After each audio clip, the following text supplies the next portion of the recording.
बिस्मिल्लाहिर्रहमानिर्रहीम। अस्सलाम वालेकुम व्यूअर्स। आज हम बिल्कुल न्यू लेटेस्ट शलवार का डिज़ाइन बनाएंगे। डिज़ाइन आप कैपरी के ऊपर भी बना सकते हैं। फर्स्ट ऑफ ऑल इस तरह से हम फैब्रिक की स्ट्रिप्स कटिंग करेंगे। इसकी जो वीट है 1 इंच है और इस स्ट्रिप्स की बैक साइड पे पेपर पेस्टिंग कर दी वाइट कलर में। सो इस तरह से हमने काफ़ी ज़्यादा स्ट्रिप्स कटिंग कर ली है डिज़ाइन बनाने के लिए। अब हम स्ट्रिप्स लेंगे और इस स्ट्रिप्स के इस किनारे को हम इस तरह से टर्न करेंगे, फोल्ड करेंगे और हम इसे प्रेस करेंगे और अगेन डबल से फोल्ड करेंगे इस तरह से और दोबारा से हम इसे प्रेस कर लेंगे। जो बाकी फैब्रिक है स्ट्रिप्स का इस स्ट्रिप्स के फैब्रिक को इसके ऊपर फोल्ड करते हुए प्रेस कर लेंगे। सो हमने प्रेस कर लिया। अब इस फैब्रिक को हम इसके सेंटर में स्ट्रिप्स के सेंटर में फोल्ड कर लेंगे और जो ये ओपन साइड है इस साइड से हम बिल्कुल स्ट्रेट इसे स्टिच कर लेंगे। सो इस तरह से हमने इसे बिल्कुल स्ट्रेट स्टिच कर लिया। तो इसी प्रोसीजर से तमाम स्ट्रिप्स को हमने स्टिच कर लिया। जो 4 स्ट्रिप्स हैं वो हम 18 इंच 18 इंच लेंथ रखते हैं उन्हें उसी तरह से रखेंगे। 18 इंच लेंथ में उसे हमने कटिंग नहीं करना और बाकी जो स्ट्रिप्स हैं उन्हें हम कटिंग कर लेंगे 10.5 के मार्जिन से। अब हमने ये पेपर लिए और इस पेपर के 1 कॉर्नर वाली साइड पर हम इस तरह से तिरछी लाइनें ड्रॉ करना स्टार्ट करेंगे। पहले स्केल लेंगे और इस तरह से हम तिरछी लाइनें ड्रॉ करना स्टार्ट करेंगे। तिरछी लाइनों का जो सेंटर है वो हम रखेंगे 1.5 इंच के मार्जिन से हम इसी तरह से इन लाइंस को ड्रॉ कर लेंगे। सो इस तरह से हमने ड्रॉ कर लिया है। अब इसी तरह से हम पेपर के जो दूसरा किनारा है अदर किनारे से इस तरह से हम तिरछी लाइनें ड्रॉ करेंगे और मार्जिन सेम होगा 1.5। इस तरह से हमने तिरछी लाइनें ड्रॉ कर ली है। अब स्टार्टिंग में हम क्रॉस की फर्स्ट लाइन छोड़ते हुए दूसरी क्रॉस की जो लाइन है इस साइड पर हम बिल्कुल स्ट्रेट लाइन ड्रॉ करेंगे। अगेन हम साथ बिल्कुल बराबर जो क्रॉस की लाइन है उसे छोड़ते हुए नेक्स्ट हम इसी तरह से लाइन स्ट्रेट ड्रॉ करेंगे और इसी प्रोसीजर से लाइन ड्रॉ करेंगे। अब इस तरह से विड्थ में लाइन ड्रॉ करेंगे। इसी तरह से हम पहले क्रॉस पे लाइन ड्रॉ करेंगे, दूसरी क्रॉस को छोड़ते हुए नेक्स्ट क्रॉस पे हम इसी तरह से 3 और लाइंस ड्रॉ कर लेंगे। सो इस तरह से हमने लाइंस ड्रॉ कर ली इस पेपर के ऊपर। अब हम इस पेपर लेंगे, पेपर के ऊपर इस तरह से ऑर्गेन्जा का फैब्रिक रखेंगे। अगर आप नए तो मेरे चैनल को प्लीज़ ज़रूर सब्सक्राइब कीजिएगा, वीडियो को भी ज़रूर लाइक और शेयर कीजिएगा। अब हम पेपर और ऑर्गेन्जा के फैब्रिक को बिल्कुल बराबर रखते हुए हम इन्हें स्टिच कर लेंगे। ठीक है, इसी तरह से अब हम पेपर के साथ ऑर्गेन्जा फैब्रिक को स्टिच कर लेंगे।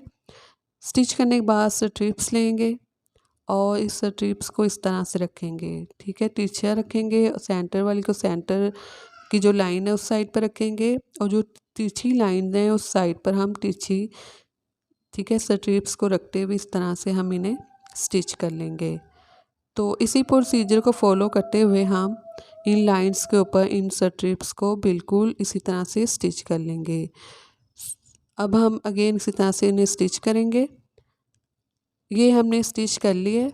अब इन स्ट्रिप्स को इस तरह से हम एडजस्ट करेंगे। ठीक है, जो जो इनकी जहाँ पे जगह है वहाँ पे हम पहले इन्हें एडजस्ट करेंगे। यूएचयू से इनके किनारों को फोल्ड कर लेंगे, यूएचयू लगाएंगे, इनके किनारों को बैलेंस करेंगे। इसके बाद इस तरह से हम इस पेपर के दूसरे किनारे वाली साइड से भी इन स्ट्रिप्स को बिल्कुल इसी तरह से बिल्कुल स्ट्रेट स्टिच करेंगे। अब बिल्कुल स्ट्रेट स्ट्रिप्स लेंगे जिसे हमने कटिंग नहीं किया था, इसकी लेंथ जो थी वो 18 इंच थी। तो इस तरह से हम इस स्ट्रिप्स को इनके सेंटर में रखते हुए स्टिच कर लेंगे। सुई की मदद से छोटे छोटे टाँके लगा देंगे ताकि कैरी करने में आसानी रहे। आप इसी तरह से भी रख सकते हैं, लेकिन जब आप छोटे छोटे इन्हें टाँके लगा लेंगे सुई की मदद से तो आप कैरी करने में आपको बहुत ही आसानी रहेगी। सो इस तरह से हम इन स्ट्रिप्स को इनके सेंटर में इंटर करेंगे और बाद में फिर हम इन्हें इस तरह से किनार वाली साइड पे दोनों साइड से सेम इस तरह से स्टिच कर लेंगे। स्ट्रिप्स को स्टिच करने के बाद जो साइड से पेपर और स्ट्रिप्स थी एक्स्ट्रा उन्हें हम कटिंग कर लेंगे और इस तरह से फिर हम डबल फोल्ड करेंगे और इस राउंड में इस तरह से हम ड्रॉ कर लेंगे। कॉर्नर को ड्रॉ करने के बाद इस तरह से फिर हम कटिंग कर लेंगे। कटिंग करने के बाद मेजरमेंट करेंगे, इस तरह से बराबर रखने मेजरमेंट करेंगे तो इसकी वन साइड से जो लेंथ बन रही है वो है 13 इंच। अब फैब्रिक ले लेंगे और फैब्रिक के वाइट कलर का इसे हम फोल्ड करेंगे कॉर्नर से और इस साइड पर हम 1.5 इंच के मार्जिन से इस तरह से निशान लगा लेंगे। ठीक है, डबल फोल्ड किया हुआ है और फिर हम इसे इसी लाइन के ऊपर हम इसे कटिंग कर लेंगे। अब हम इस फैब्रिक के सेंटर में हम पेपर पेस्टिंग कर लेंगे। पेपर पेस्टिंग को मैंने छोटे छोटे पीसीस के साथ कट किया और प्रेस की मदद से पेस्ट कर दिया। किनारों को फोल्ड करेंगे, जो फैब्रिक के किनारों को हमने फोल्ड कर लिया, अब हम डबल फोल्ड करेंगे। डबल फोल्ड करने के बाद हम इसे वेट करेंगे, पानी लगाकर वेट करेंगे और इसे हम थोड़ी सी राउंड शेप दे देंगे। ठीक, इस स्ट्रिप्स को पेपर की साइड पर रखते हुए हम इसे पानी लगाकर इसी तरह से हम प्रेस करेंगे और ये इस तरह से इसकी शेप हो जाएगी प्रेस करने के बाद राउंड में।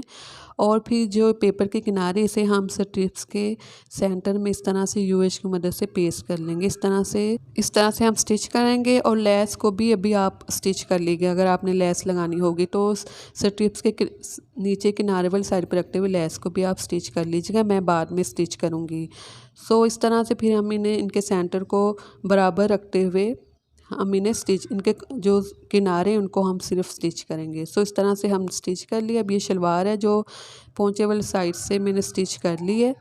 अब इसे हम इस तरह से खोलेंगे, ठीक है, और खोलते हुए जो इसकी सिलाई है उसे हम बाहर वाली साइड पे इस तरह से रखेंगे और इस सिलाई को, स्टिचिंग को, शलवार की स्टिचिंग को और इसके सेंटर को इस तरह से बराबर रखेंगे। तो बराबर रखते हुए हम इस तरह से इसे स्टिच करना स्टार्ट करेंगे। तो ये ख्याल रखिएगा जो इनकी गुलाई है बराबर होनी चाहिए दोनों की। सो इस तरह से फिर हम इनके किनारों को 1/2 इंच के मार्जिन से स्टिच कर लेंगे। सेम इसी तरह से अब सारा स्टिच करेंगे। अब हम पेपर निकाल देंगे और ये मैंने लेस को स्टिच कर लिया है किनारे वाली साइड पर। सो मेरे चैनल को प्लीज़ ज़रूर सब्सक्राइब कीजिएगा, वीडियो को ज़रूर लाइक और शेयर कीजिएगा। ये डिज़ाइन आप शलवार के अलावा कैपरी के ऊपर भी बना सकते हैं, बहुत ही खूबसूरत न्यू लेटेस्ट डिज़ाइन है और आप ये डिज़ाइन हर कलर के फैब्रिक के ऊपर बना सकते हैं। अल्लाह हाफिज़।